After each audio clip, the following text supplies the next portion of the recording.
Olá, bem-vindo à Escola Bíblica Dominical, promovida pela Primeira Igreja Batista do IPS. Deus abençoe a sua vida, a sua casa, a sua família. Estamos aqui mais uma vez para estudar a palavra do Senhor. Estamos estudando as cartas de Paulo aos Coríntios, falando sobre corpo e unidade. Hoje, a lição 4 da revista Palavra e Vida, com o tema Questões sobre o casamento cristão. Queria orar com você, como sempre fazemos. Vamos orar? Pai, nós te agradecemos pela tua presença, pelo privilégio de conhecer Jesus, de sermos achados por Ele, estarmos nele. Obrigado, Deus, pela salvação que o Senhor nos concedeu em Cristo Jesus. E agora vamos estudar a tua palavra, Senhor. Ó Deus, que pelo teu Espírito Santo sejamos iluminados, conduzidos à compreensão, ao entendimento do ensino da palavra do Senhor. Pedimos isso da tua parte, Pai. Necessitamos que a semente da tua palavra caia no nosso coração, na nossa mente, e que a nossa terra seja uma terra boa para frutificar, a fim de agradar e obedecer ao Senhor. Peço as tuas bênçãos sobre quem está participando desse estudo online. E oro em nome de Jesus. Amém. Amém. Você é casado? Ou está desejando se casar? Ou é solteiro e está pensando em ficar solteiro a vida toda? A vida, assim, nos dá grandes oportunidades, né? Deus nos deu grandes oportunidades.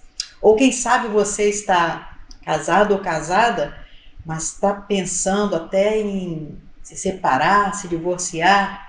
Vamos ver o que a palavra de Deus nos ensina nesse capítulo tão precioso de 1 Coríntios 7, sobre a questão de estar solteiro, estar casado, ou estar descontente no casamento, o divórcio. Vamos ler sobre isso? Para começar, eu queria dizer para você que Deus instituiu o casamento. O casamento é invenção de Deus.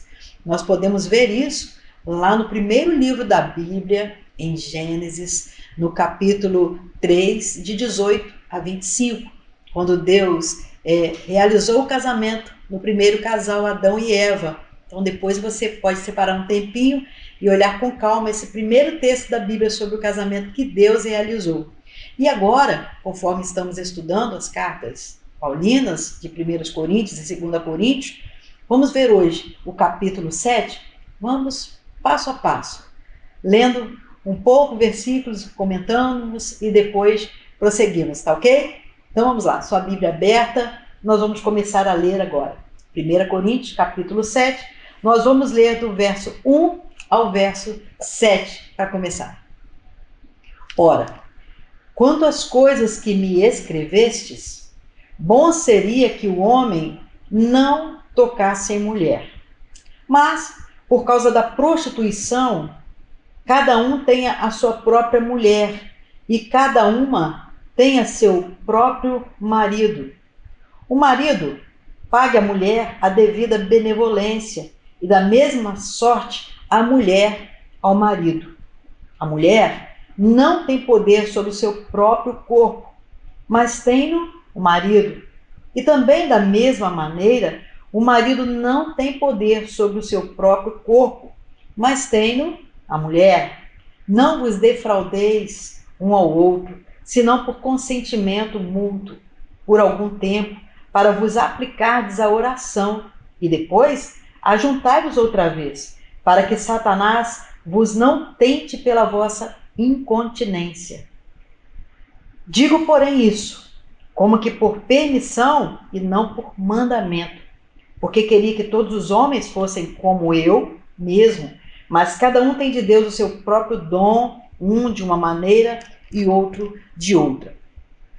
Nesses primeiros versos aqui, a gente vê que o apóstolo Paulo ele está respondendo a perguntas que ele recebeu, né? Então ele disse, eu vou explicar a vocês, eu vou responder acerca de coisas que vocês me escreveram. Então há perguntas. E a gente entende que uma das perguntas é se casar vale a pena, não vale a pena, é melhor ficar solteiro ou casar dá certo? E aí ele começa dizendo que o bom seria que o homem não tocasse em mulher. Isso não quer dizer assim, literalmente, que Deus não aprova o casamento, nem que o apóstolo Paulo também não está aprovando o casamento. Porque, como eu falei no início, Deus instituiu o casamento. O casamento é uma instituição divina. Deus criou o casamento, Deus inventou o casamento, Deus celebrou o casamento. É da parte de Deus. O apóstolo Paulo aqui está querendo dizer, ele está conversando com a igreja de Corinto e com os irmãos, a igreja que está vivendo uma situação que nós já temos conversado de muita prostituição, né? Uma igreja que estava em desequilíbrio moral, as coisas, a moral estava muito abaixo na cidade de Corinto e isso estava influenciando a igreja. E lá a depravação era tão grande que quase que seria impossível não se contaminar com a prostituição, com o adultério, com a fornicação, devido à situação que eles estavam vivendo. Então o apóstolo Paulo aqui, ele dá essa primeira palavra como se fosse assim, uma forma de, se eu pudesse proteger em vocês, o bom seria que o homem não tocasse em mulher. Ele não vai ter problemas depois, né? Não vai ter problemas em que sentido? No sentido de relacionamento, no sentido de santidade, mais à frente a gente vai ver, de ter uma só esposa, porque lá tudo que a gente pode pensar de perversão estava acontecendo. Então aqui é um início de conselho para chamar a atenção à questão da santidade. E ele diz no verso 2, mas por causa da prostituição, cada um tem a sua própria mulher. Ou seja, estava tão grande a questão, né, que parecia normal o homem ter muitas mulheres. Ou então o homem não se casar para não ter que se submeter à fidelidade conjugal. Da mesma forma, a mulher. Então ele vai dizer, por causa da prostituição, justamente por causa da prostituição, por causa do pecado na carne e dessa devassidão de ter vários relacionamentos sexuais, cada homem tem a sua mulher. Se preserve, né? Tenha paz, tenha um equilíbrio no seu interior, no seu corpo, tenha a sua esposa. E a mulher, da mesma forma, tenha o seu próprio marido. Quer dizer, cada um fique debaixo daquilo que Deus ordenou. O casamento, o homem e a mulher, um cuida do outro e vão se satisfazer um ao outro, como ele vai também afirmar isso mais à frente.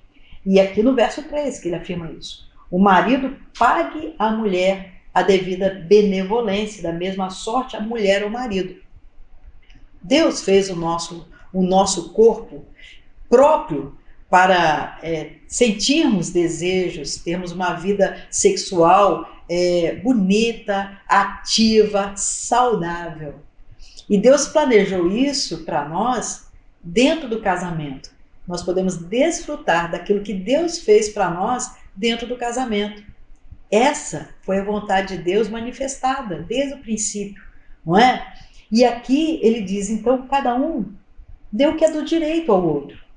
Casou vai ter direito a um relacionamento sexual sadio, lindo, bondoso, cuidadoso, amoroso, fiel. Isso, dentro do casamento, é um direito adquirido, não é? Por que casar? Porque o namoro não compete no relacionamento cristão envolvimento sexual, nem o noivado também. Namoro, conhecimento, noivado, afirmação de compromisso, não compete vida sexual. A vida sexual, Deus estabeleceu dentro do casamento, o homem e a mulher, não é? Então ele está dizendo que esse direito, o esposo deve reconhecer e conceder à esposa e a esposa também ao marido. E ele explica aqui no verso 4 uma coisa que cada dia parece que fica mais difícil até mesmo os cristãos aceitarem, por causa da contaminação do mundo que vai cada vez cercando mais a igreja, querendo entrar na igreja, querendo entrar na vida do salvo, do Filho de Deus. E ele diz assim: a mulher não tem poder sobre o seu próprio corpo, mas tem no marido. E da mesma maneira, o marido não tem poder sobre o seu próprio corpo, mas tem na mulher. Que tipo de poder é esse? Poder de negar o que o outro deseja, o poder de manipular o outro, o corpo do outro sem que o outro esteja feliz, a manipulação, a negação de direitos, o poder de dizer: o corpo é meu, eu faço o que eu quiser, hoje eu não quero isso. E aí entrar em desacordo no casamento. Né? A Bíblia ensina que não deve ser feito assim, este ensino está aqui. Deus, quando estabeleceu o casamento, a palavra de Deus diz que ele tornou o homem e a mulher uma só carne. E a palavra de Deus diz que o homem não deve desfazer isso. Os dois serão uma só carne. E o texto até ensina, por isso o homem vai deixar pai e mãe e vai se unir à sua mulher. Quer dizer, agora é um outro tipo de relacionamento. Não um relacionamento de submissão, de obediência a pai e mãe. Um relacionamento de uma só carne. O bem que eu quero para mim vai acontecer nele ou nela, né? No casamento, o marido com a esposa e a esposa com o marido, vai acontecer esse bem que cada um quer no outro, no seu cônjuge, no seu par. Isso no corpo e também em toda a vida, mas principalmente no corpo. Por isso que não é cabível a gente entender ou aceitar que o cristão possa agredir o seu cônjuge. Não é? Nem com palavras, nem agressão física, porque são uma só carne.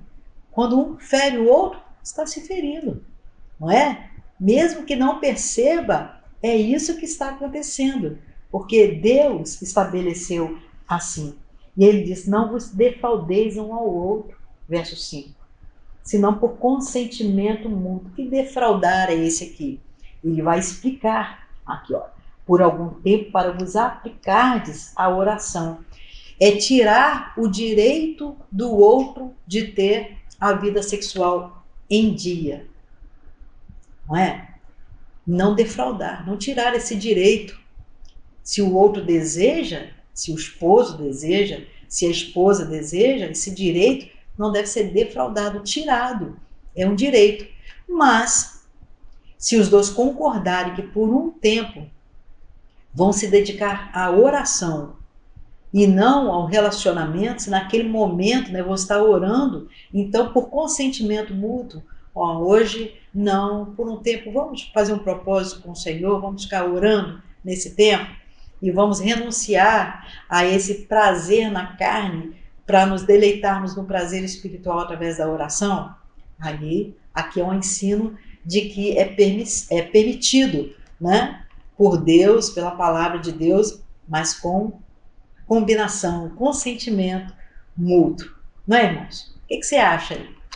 Você que está estudando comigo, né? Aí, de repente, na sua mente, você já está assim: não concordo com isso, não concordo com aquilo. Deixa eu te dizer uma coisa. Peça ao Espírito Santo para colocar na sua mente e no seu coração que a palavra de Deus é a prática que você deseja para a sua vida. Ouvir, ler, obedecer, praticar como sendo o melhor para a sua vida. Coloque desde já a sua vontade abaixo da vontade de Deus. O seu raciocínio, às vezes tão lógico, que você está achando tão justo, abaixo do ensino e da orientação da palavra de Deus. Vai te fazer muito bem quando isso entrar na sua alma para produzir os frutos que o Espírito Santo deseja. Porque conflitos nós temos. Qual relacionamento que não tem conflitos? Nós somos diferentes uns dos outros. Mas, por causa da palavra de Deus e da obediência, as coisas vão se ajustando e aí acontece na nossa vida a vontade boa, perfeita e agradável de Deus. Basta ceder ao Espírito Santo que ele realiza essa boa obra na nossa vida. Mas prosseguindo, nós paramos no verso 7, não é? E agora vamos lá do verso 8 em diante. Digo, porém, aos solteiros e às viúvas que é bom se ficarem como eu. Ou seja, o apóstolo Paulo estava sozinho, numa condição de solteiro ou de viúvo, né? Estava sem relacionamento conjugal, estava sozinho. Mas, se não podem conter-se, casem-se, porque é melhor casar do que abrasar. Então, ele entendia muito bem os desejos que a carne tem pelo sexo oposto. O desejo de satisfação sexual, de convivência, de harmonia, de vida conjugal é natural da pessoa. Deus criou isso, não é? Mas ele disse assim, se não pode se conter, se isso aí está mais forte do que você, se você vai acabar pecando, se você vai se envolver e não está casado, se você vai se envolver com outra pessoa, está com um desejo tão forte, uma paixão tão forte, e não está casado, nem pensa em se casar, cuidado, é melhor casar. É melhor casar do que se abrasar. É melhor casar do que ficar queimando de desejos, e aí a brecha para o pecado é muito grande. O diabo tem as setas inflamadas, né? Ele tem as formas, os acessos para provocar o pecado na área sexual. E aí, o apóstolo Paulo fala, então é melhor casar. Se você está solteiro, ou você está viúvo e está sentindo muita falta aí do relacionamento, é melhor casar. É melhor casar. Mas agora ele vai começar uma outra instrução, uma instrução para os casados. Olha aqui, a partir do verso 10, vamos ler? Todavia, aos casados, mando não eu, mas o Senhor. A mulher não se aparte do marido. Se, porém, se apartar, que fique sem casar, ou que se reconcilie com o marido, e que o marido não deixe a mulher. O ensino que é tão claro, não é? É tão claro, mas a nossa predisposição à desobediência é tão forte, né, que essa palavra parece muitas vezes, em muitas situações, ser impossível de ser obedecida.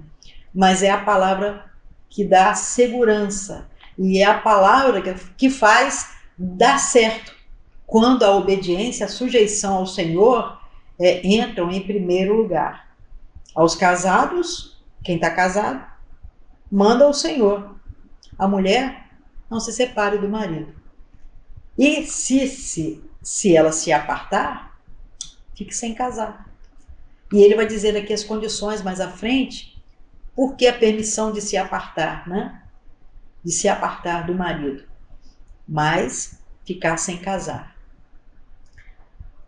Ou que se reconcilie com o marido e que o marido não deixe a mulher. Para muitos casamentos que a gente conhece, isso aqui é tão difícil de ser obedecido, não é? E por isso a gente vê que acontece, por causa da nossa dificuldade de sujeição à palavra de Deus, a questão do segundo casamento, terceiro casamento e aí por diante. Porque não suporta ficar debaixo dessa palavra. Como vimos no verso 8 e 9, a questão de casar para não se abrasar, ele falou, solteiro e viúvo. Casado é para ser casado para sempre, por causa dessa aliança de se tornar uma só carne. E ele vai explicar por quê. O que pode provocar no casamento cristão a separação ou o divórcio? E ele diz no verso 11, vamos ler? Se, porém, se apartar, que fique sem casar ou que se reconcilie com o marido e que o marido não deixe a mulher. Mas, aos outros, digo eu, não o Senhor. Se algum irmão tem mulher descrente e ela consente em habitar com ele, não a deixe. E se alguma mulher tem marido descrente e ele consente em habitar com ela, não o deixe. Casamentos que foram feitos, né? E um se converteu a Jesus, um decidiu entregar a vida para Jesus e se tornar servo obediente, filho obediente, né? Vivendo conforme ensina a palavra de Deus. Um dos cônjuges toma essa decisão e aceita esse chamado de Jesus para ser dele, de segui-lo, mas o outro não. No entanto, apesar de um só estar determinado a seguir a Jesus e obedecer a Jesus, o outro aceita muito bem. Ele aceita bem. Ele diz, olha, ele consente em habitar. Vamos estar morando juntos e sem problema. Você pode servir a Jesus e está tudo bem entre nós. Quantos casamentos a gente conhece que um é cristão, o outro não, e dá muito certo. E vai até, né, 50, 60, 70 anos de casado e aí por diante. Porque um consente em viver bem com o outro. Né? E ele explica aqui no verso 14, porque o marido descrente é santificado pela mulher. A mulher descrente é santificada pelo marido. De outra sorte, os vossos filhos seriam imundos, mas agora são santos. Ou seja, é uma família, esposo, esposa e filhos, que estão vivendo debaixo da santificação do Senhor. Como assim? O poder da obediência a Deus na família, ela penetra, essa obediência penetra no ambiente familiar, no relacionamento familiar, no contexto familiar, de uma forma tão linda, tão forte, tão prazerosa, que a sujeição até do descrente, em respeito à santificação daquele que está salvo e que está obedecendo ao Senhor. O Espírito de Deus reina naquele ambiente, por causa desse consentimento. O Espírito de Deus reina. Então os filhos passam a ser abençoados. Eles veem a diferença que um dos pais tem em servir a Jesus, em obedecer a Jesus, e são, por isso, santificados também diante do Senhor. São separados para o Senhor, né? São especiais para Deus. Eles vão desfrutar da presença do Espírito Santo dentro de casa e vão ver esse relacionamento dos pais. Isso é uma coisa muito linda que a palavra de Deus nos mostra. E aí ele diz agora no verso 15: mas se o descrente se aparte, neste caso o irmão ou a irmã não está sujeito à servidão. Se apartar no sentido de que você quer servir a Jesus, mas eu não aceito. Né? E a gente vai ver mais à frente um pouquinho que a casada cuida de agradar o marido e o solteiro cuida de agradar ao Senhor. Então vai haver uma contenda quando o descrente não aceita. Aí é o contrário, aí é uma briga. Aí vai ser uma briga, não é? Ele vai se apartar, se ele quer se apartar, se ele não se sujeita a essa ação do Espírito Santo na vida do cônjuge, da esposa, então se aparte. Porque neste caso o irmão ou a irmã não está sujeito à escravidão. Né? Ter que servir num ambiente de guerra, de conflito, e ele diz por quê? Como que termina o versículo 15? Como que termina? Deus nos chamou para a paz. Deus nos chamou para a paz, para ter um lar abençoado, cheio de paz, não é para ter confusão, não é? E ele explica também, porque de onde sabes, ó mulher, se salvarás teu marido? Você vai ficar no sofrimento, não é? Naquela expectativa. Sabe se você vai salvar seu marido? É você que salva seu marido? Ou de onde sabe o marido se você vai salvar sua mulher? Que situação, não é? E ele 17 diz, e assim cada um ande como Deus lhe repartiu, cada um como o Senhor o chamou. É o que ordena em todas as igrejas. Como foi que o Senhor lhe chamou? Você estava casado? Você estava solteiro? Você estava em paz? E aí o Senhor o chamou e começou a ter uma guerra? Como foi que o Senhor lhe chamou, né? Qual a situação da sua vida conjugal? E ele agora vai explicar um pouquinho melhor. Ele diz que é o que ordena em todas as igrejas, porque o apóstolo Paulo ele era plantador de igrejas, missionário, plantador de igrejas, não é? E ele diz no verso 18, é alguém chamado estando circuncidado? Tinha feito um pacto com a lei? Fique circuncidado. É alguém chamado estando incircuncidado? Não é? Então você era judeu, já estava circuncidado? Fica assim. Agora você é um gentio e não estava circuncidado? Você vai se sujeitar à lei? Não, fique como Deus chamou. A circuncisão é nada, e a incircuncisão nada. Nada é, mas sim a observância dos mandamentos de Deus. Ou seja, não é a questão de, por lei, né? Por lei, você mudar o seu contexto, mudar a sua própria vida, ferir a sua carne ou não, por causa da lei. Porque o mandamento de Deus é o amor. Amar a Deus sobre todas as coisas. Isso deveria ser indiscutível na vida do cristão. Amar a Deus acima de qualquer coisa, de todas as coisas. Com todas as suas forças, com toda a sua alma, com todo o seu entendimento. E ao próximo como a si mesmo. Não é? E aqui ele fala no verso 5. Cada um fique na vocação em que foi chamado. Deus te chamou para servir a Ele de que forma? Como é o seu chamado para servir a Deus? Isso no contexto do seu relacionamento e da sua própria vida. Como foi que Deus lhe chamou? E ele prossegue. Foi chamado sendo servo? Não te dê cuidado. E se ainda pode ser livre, aproveita a ocasião.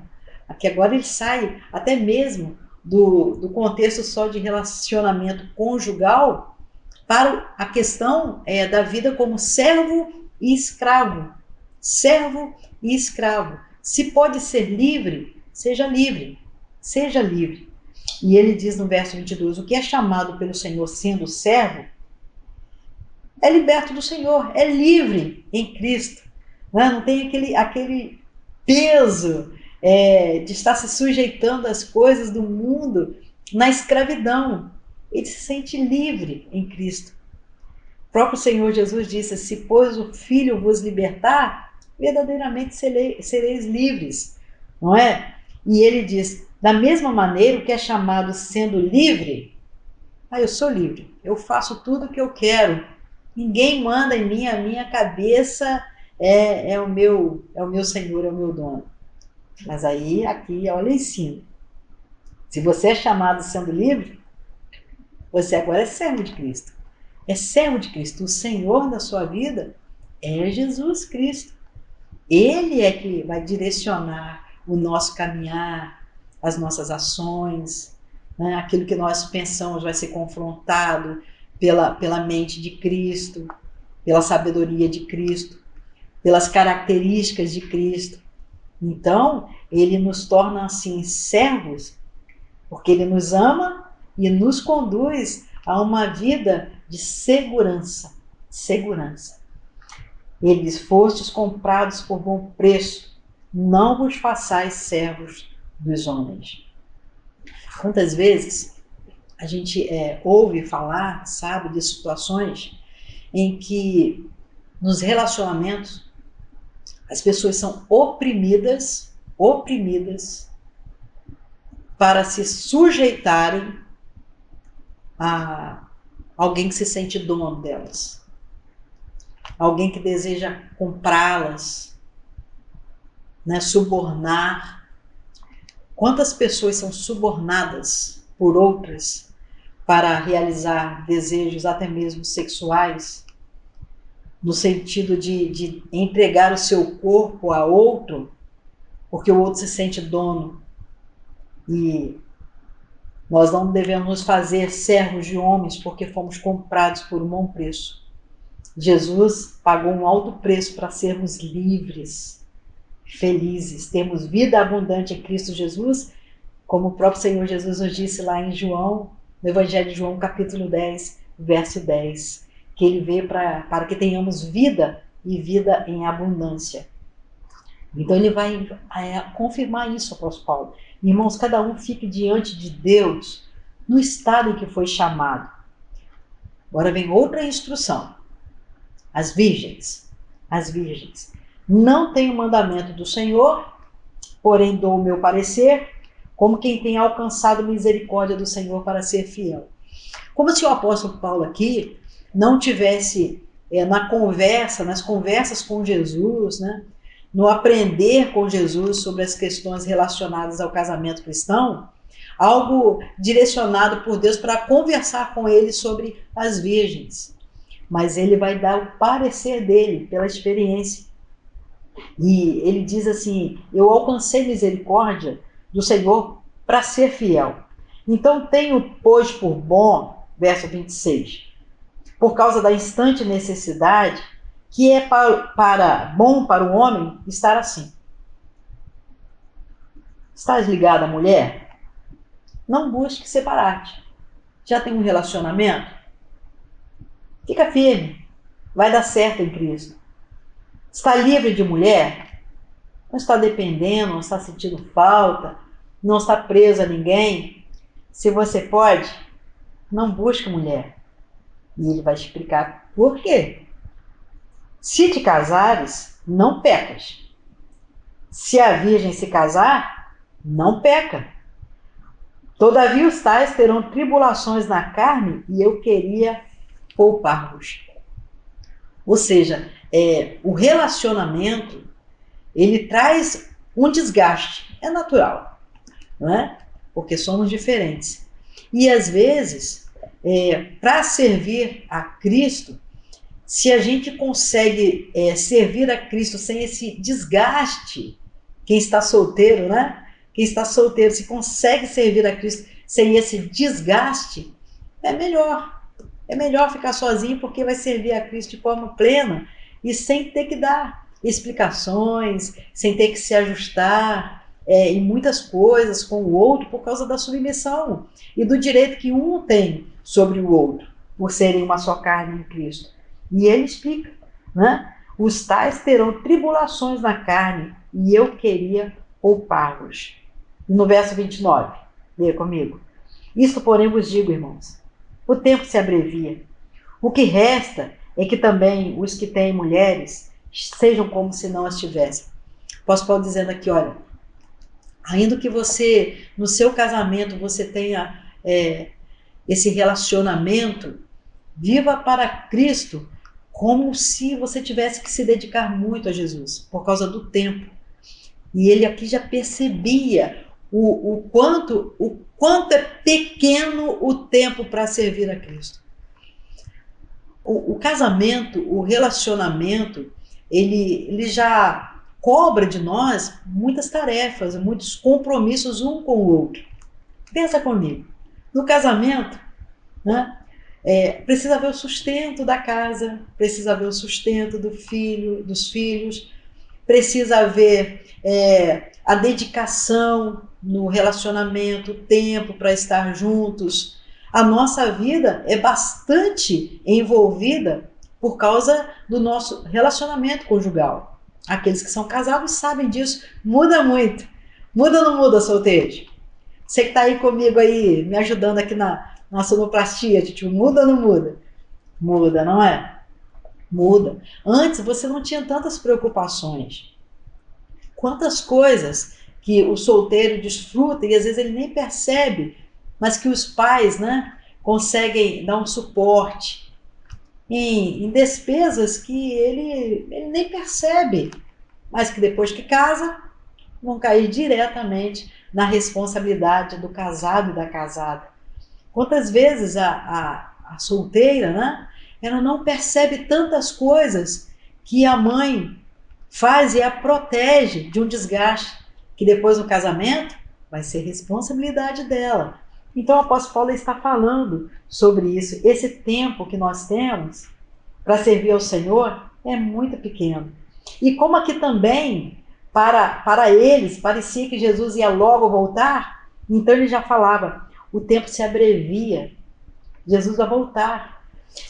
E olha, irmãos, podem ter se passado 2000 anos. Mas quem ama e serve a Jesus sempre tem essa expectativa de que ele vai voltar hoje. Sempre está vivendo assim. Vontade de fazer um pouco mais. Porque o tempo está se abreviando e o nosso papel aqui é ganhar almas e edificarmos uns aos outros como igreja. Esse é o sentido, não é? De sermos igreja de Jesus. Porque senão ele poderia ter morreu na cruz, ressuscitou, levava a igreja, levava os salvos, mas há um propósito de casamento do Senhor Jesus com a igreja. E esse casamento é a reunião final do noivo com a noiva, a reunião do noivo com os salvos. Por isso o tempo é muito curto, não é? E ele aqui vai nos ensinando. E agora ele diz assim, olha, no verso 30.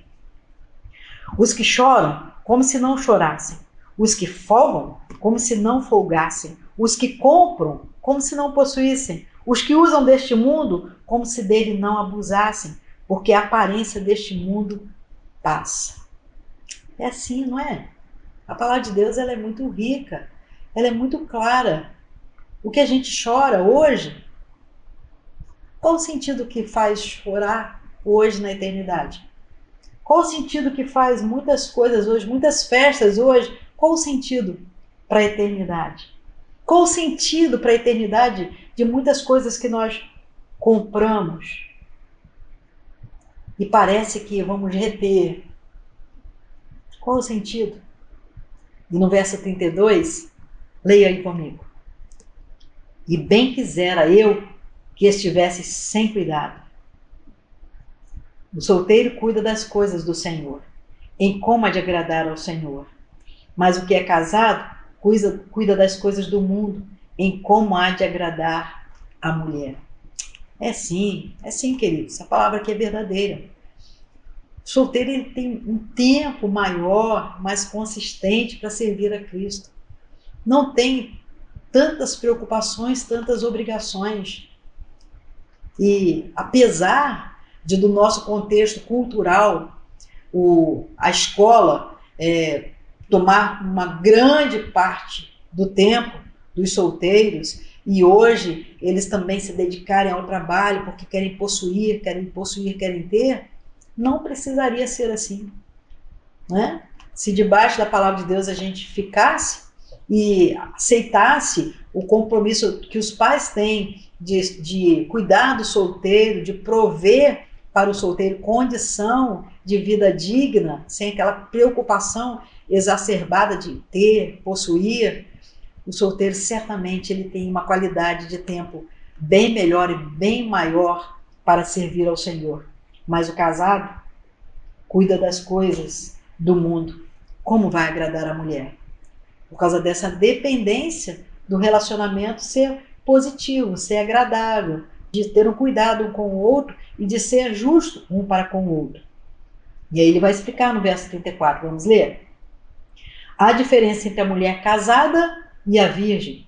A solteira, assim como o solteiro, né? Cuida das coisas do Senhor para ser santa, tanto no corpo como no espírito. Porém, a casada cuida das coisas do mundo, em como há de agradar ao marido. Então, a solteira, mesmo que está debaixo da palavra de Deus na vida cristã, a vida dela, ela não vai estar preocupada em se envolver sexualmente com o namorado, com o colega, né, com aquele que está junto, porque a mente dela está ligada às coisas de Deus.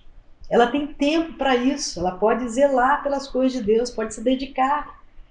Não tem essa preocupação, essa sobrecarga emocional de compromisso. Mas a casada tem que cuidar do marido, tem que cuidar da casa, tem que cuidar dos filhos. E ele no verso 35 diz: digo isso para proveito vosso, não para vos enlaçar, mas para o que vos é decente, conveniente para vos unides ao Senhor sem distração alguma. Olha, a gente ouve relatos, situações de que algumas mulheres cristãs, elas não querem, não acham que têm obrigação de cuidar da casa. e às vezes querem se dedicar às coisas do Senhor, isso é mais importante, então deixar a casa de lado, deixar o marido de lado. Não é assim. A gente tem que fazer com equilíbrio, tem que ser de acordo com o cônjuge, né, com o esposo, e o esposo com a sua esposa, num equilíbrio, para que as coisas de Deus sirvam de bom testemunho e possam produzir edificação no próprio casal, nos filhos e também para a igreja. Porque senão se esfarela as oportunidades que o Senhor dá dessa vida no casamento cristão, não é? E aqui ele vai dizer acerca da distração. É conveniente, né? É decente não estar enlaçado sem distração alguma. E agora ele vai voltar a tratar sobre a questão da virgem. E foi o que ele começou a falar lá no início, que não teria mandamento do Senhor, não é? No verso 36. Se alguém julga que trata dignamente a sua virgem, e se tiver passado a flor da idade, e se for necessário, que o tal faça o que quiser, não peca, casem-se. Há costumes em que a jovem, a menina, né, é concedida em casamento muito antes do período em que o marido preparou o casamento. Há muitas culturas assim. E isso haveria de acontecer aqui também. Eles eram prometidos antes. Né? E está dizendo, se alguém cuida que é sua virgem, você não vai mexer, ela está prometida, mas se quer conservá-la virgem, tudo bem. Agora, se casar, se chegou a flor da idade, né? E se é necessário, pode casar, não peca. Não peca. Todavia, o que está firme em seu coração, não tendo necessidade, mas com poder sobre a sua própria vontade, se resolveu no seu coração guardar a sua virgem, faz bem. Entenderam? O contexto cultural e o ensino da palavra de Deus? Entenderam? De sorte que o que a dá em casamento faz bem, mas o que não a dá em casamento faz melhor. O conceito também de pais, né? Do pai e da mãe que querem dar a filha em casamento. Ou então acham assim, não, vai esperar mais um pouquinho. Você não está agora, não vou liberar para você namorar, noivar e casar, vai esperar mais um pouquinho. Não está errado, né? Tem essa autoridade do Senhor para fazer isso. E a moça, a virgem, ela tem que se sujeitar à orientação dos pais também. E ele explica por quê. A mulher casada está ligada pela lei todo o tempo em que seu marido vive. Se falecer o seu marido, fica livre para casar com quem quiser, contando que seja no Senhor. Se a mulher casada está ligada ao marido em todo o tempo pela lei, então só a morte vai separá-los. Mas, como ele diz lá no verso 8, os solteiros e as viúvas, que é bom que fiquem como eu. Aqui ele diz, mas agora se a mulher ficar viúva, se falecer o seu marido, se ficar viúva, como no verso 8, fica livre para casar com quem quiser, contando que seja no Senhor. E aí ele vai afirmar, mais uma vez, o que ele diz no verso 8. Será, porém, mais feliz, mais bem-aventurada, se ficar assim, segundo o meu parecer, e também eu cuido que tem o Espírito de Deus. Então, as instruções da palavra de Deus. Casamento cristão deve ser para sempre. Mas há situações em que a permissão da parte de Deus, por causa da dureza do coração, né, ou de um ou de outro, em que a permissão para a separação e o divórcio. No entanto, no ensino bíblico, o outro casamento seria após a viuvez. Esse é o ensino da palavra de Deus. Esse é o ensino da palavra de Deus. Deus nos ama. Ele é o nosso Senhor. A sua vontade é boa, agradável e perfeita. E a palavra dele diz que ele tem planos de paz e não de mal para nos dar esperança e futuro. Eu peço a Deus que essa palavra caia mesmo no nosso coração e venha frutificar a fim de que sejamos obedientes e não desobedientes ou rebeldes por causa das nossas próprias vontades. E nesse sentido, sabendo que é muito difícil, sim, mas é possível também ficar debaixo da orientação dessa palavra.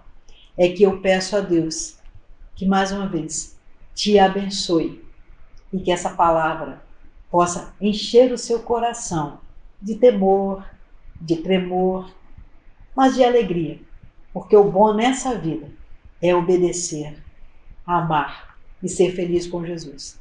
Que o Senhor te abençoe. Em nome de Jesus eu peço. Amém.